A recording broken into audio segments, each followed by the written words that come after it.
Bung Rocky, kita ada waktu sekitar 7 menit lagi karena saya janji dengan Bung Rocky tepat pukul 10 dialog kita berakhir. Oke. Saya ada pertanyaan yang cukup serius, Bung Rocky. Oke. Apa sih rasanya jadi dosen Dian Sastro? Ini pertanyaan yang paling membahagiakan karena diucapkan oleh seorang ustadz. Kalau wartawan gampang. Pertanyaan saya, mengapa pertanyaan itu harus dikhususkan ditanyakan oleh Ustadz Abdul Somad? Oke, Dian, ya orang selalu tanya itu kenapa, apa yang spesifik pada Dian Sastro? Enggak ada yang spesifik sebetulnya.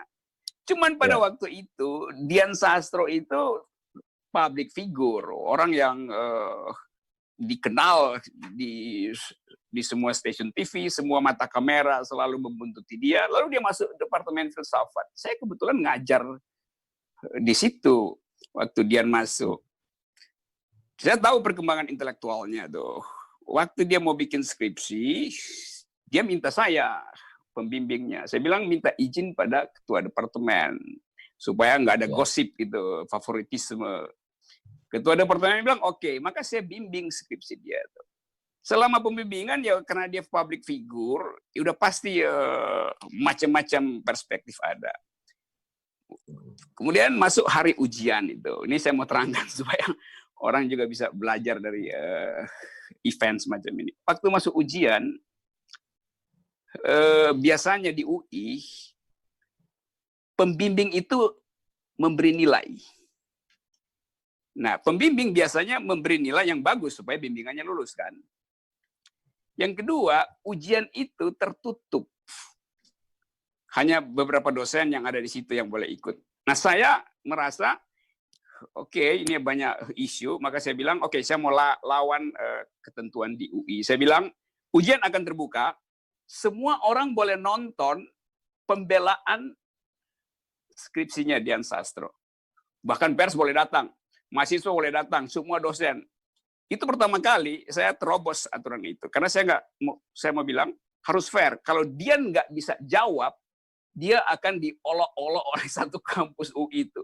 Lain kalau tertutup kan bisa saling membahagiakan. Saya bilang buka aja. Benar, jadi itu dibuka.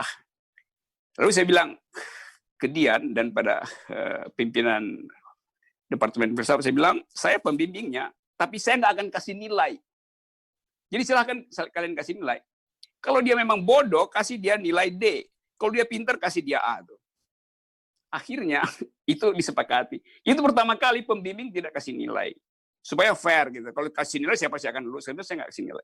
Saya bilang pada Dian, Anda harus fight sendiri dengan argumen. Hasilnya apa? Sidang terbuka, saya tidak kasih nilai, Dian Sastro dapat A. Jadi saya bilang, kalau orangnya pintar, lihat aja kepintarannya, jangan ditambah-tambah dengan variabel keartisan, favoritisme, cantik, segala macam itu tuh nggak ada urusan.